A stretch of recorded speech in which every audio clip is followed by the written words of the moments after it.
love to hitchhike. I think hitchhiking is awesome, it's a great way to travel, and I think more people should give it a try.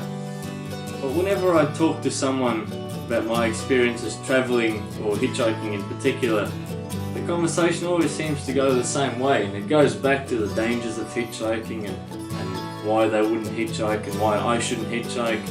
But the more I've hitchhiked and the more other hitchhikers I've met, the more I've realised that people seem to have a very over-exaggerated idea of how dangerous hitchhiking is. And that's why I wanted to make this video, to show the fun and the beauty and the adventure that goes along with hitchhiking that you just don't get through any other way of travel. Yeah, so just stay tuned for that.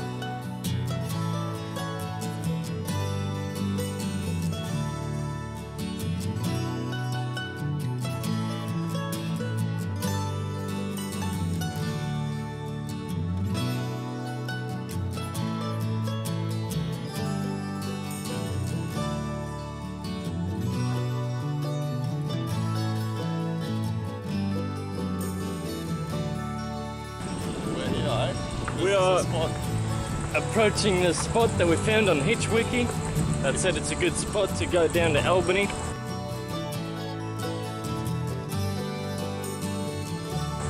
Should be a nice place to pull over. I'm just hoping that we don't fall into that trap of using Hitchwiki where we get there and there's other hitchhikers already waiting at the spot, and we gotta wait for them to get a lift, and then once they leave, then we can take the spot, you know, because you don't want to steal the spot from them. So let's hope that's not the case. Yeehaw!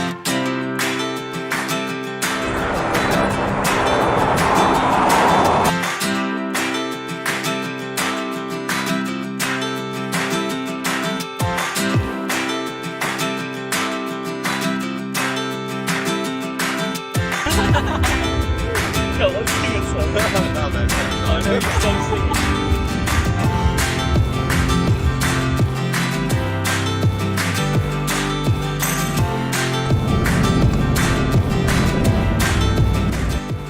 Yeah, so we just arrived in Albany.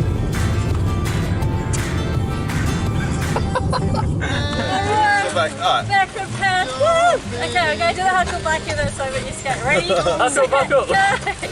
Do the hucklebuck, do the hucklebuck. If you don't know how to do it, boy, you out of luck. Push your partner out, then you hunch your back. Start a little movement on your sack. Alright, not only did we get one lift that took us all the way to Albany after 45 minutes, 50 minutes wait, we met Amanda. She's going to show us around on Sunday. We're going to go out tomorrow night with us. We just learned how to do the hucklebuckle, you know? How good is this? Could you have done this if we just drove here straight away? Yeah, you meet cool people and you learn new things. It's great. Stay tuned!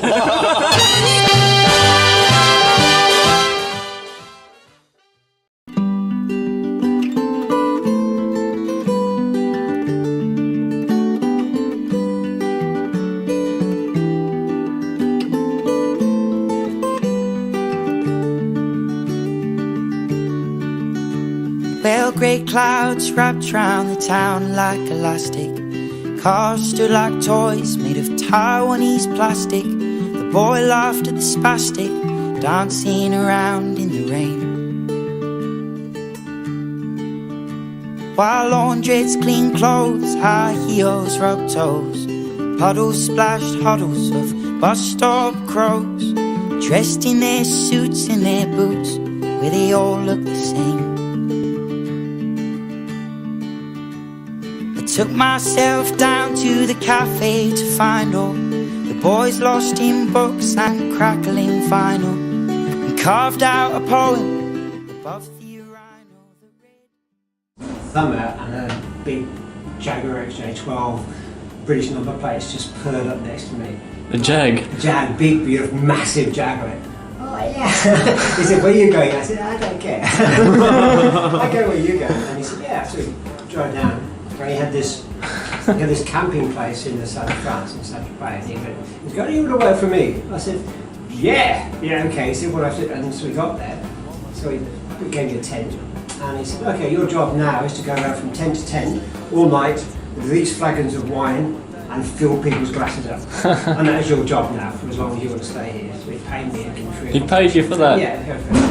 But the trouble with that was I had to drink at each place that I joined in. It was like a... Yeah, I've always had good experiences. I've never had anything weird happening to me. Yeah?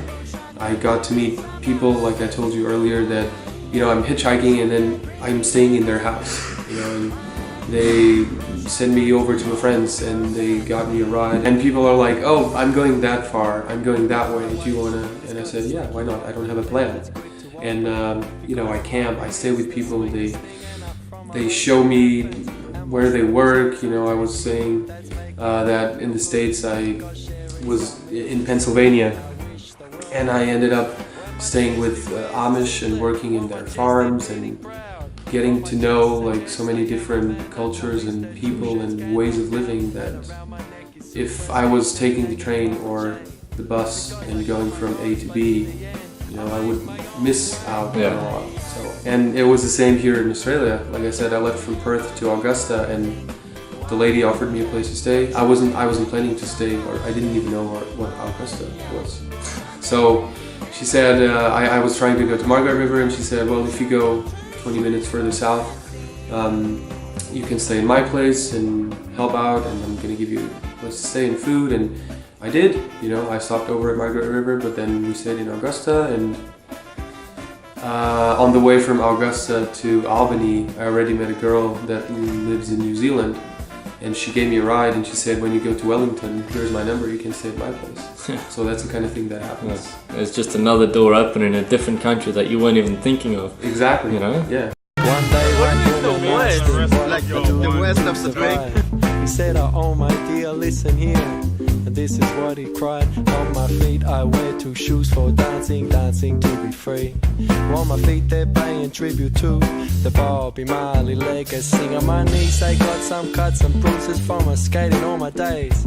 Cause when I'm skating with my friends, my troubles drift away. I say my legs, they're wearing baggy pants. I like that. Hopefully by this point you're starting to realize that hitchhiking is fantastic, and maybe you're starting to consider going on a hitchhiking trip of your own. So I thought maybe it'd be helpful if I put a little segment in this video just talking about some tips and things you can do when you go hitchhiking. So here are my tips. And my first tip would be to use HitchWiki. HitchWiki is great. There's so much information on there about how to hitchhike, where to hitchhike, how to stay safe, which countries it's harder or easier to hitchhike in, just all sorts of things hitchhiking. So before you go on a hitchhiking trip, check that out. Number 2, don't be scared of having a good time. Put on some music, get relaxed, you know, dance, have some fun, sing along to your music, smile, wave. So don't be grumpy, alright? A lot of hitchhikers have different ways that they prefer to hitchhike. A very common one is for people to get some cardboard or a big sheet of paper and just write just the general direction that they're going, or maybe even the town or city that they're going towards. Some people just use the plain old thumb. Another thing I like to do, I have a big giant thumb. This works great because people see the thumb from a mile away. You know, you can't miss this thing. Look, it's bigger than my head, and it looks friendly, it looks fun, like I don't take myself too seriously. If you're getting a bit more comfortable, you can always try the upside down thumb. This is that's a winner. Yeah, definitely.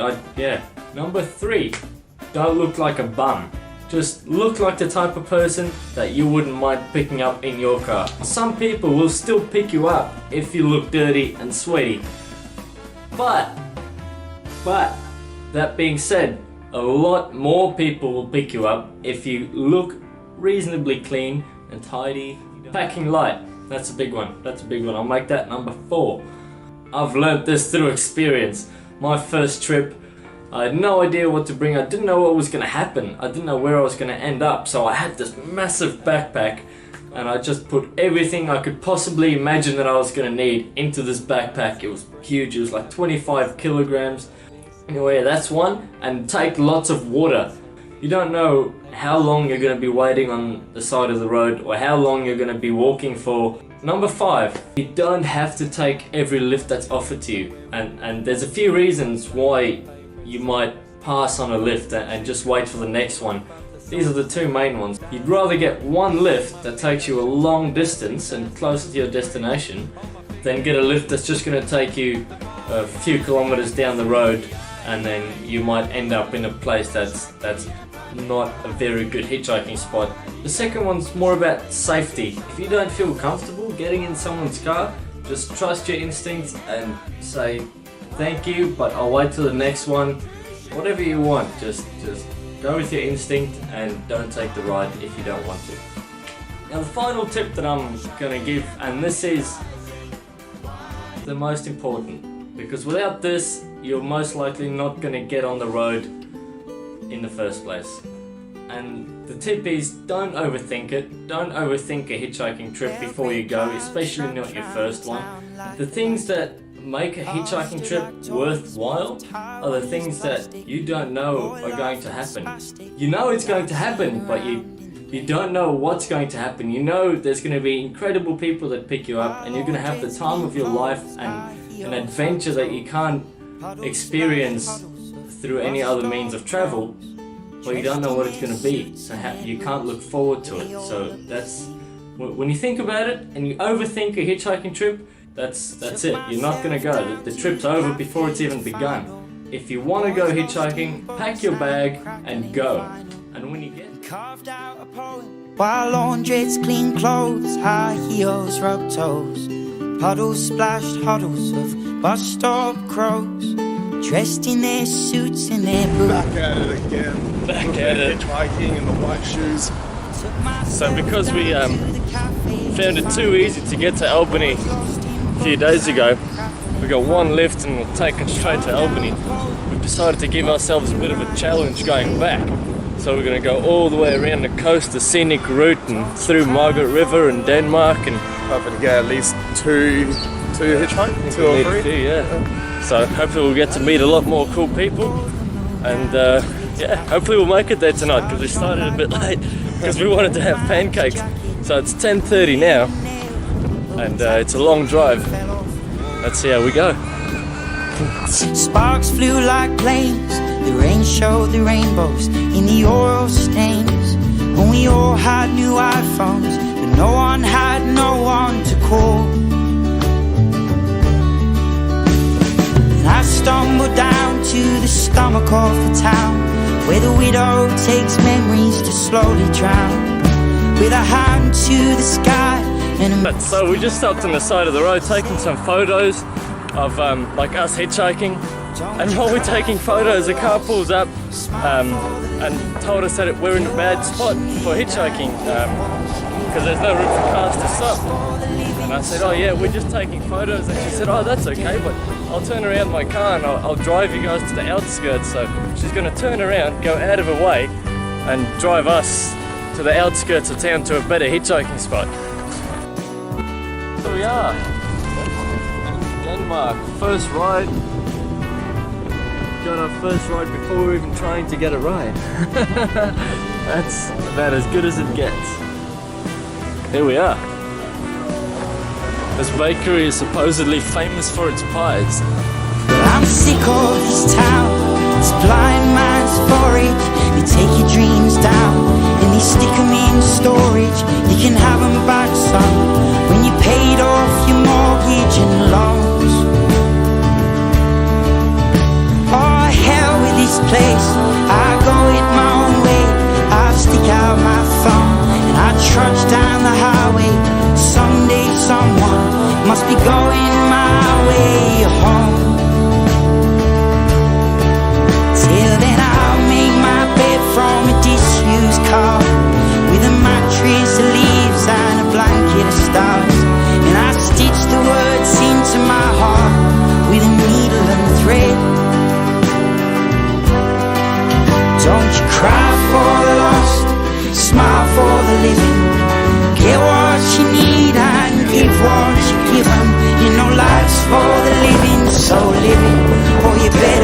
dead.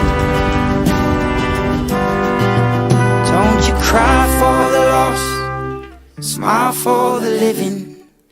Get what you need and give what you're given. Life's for the living, so live it, or you're better off dead.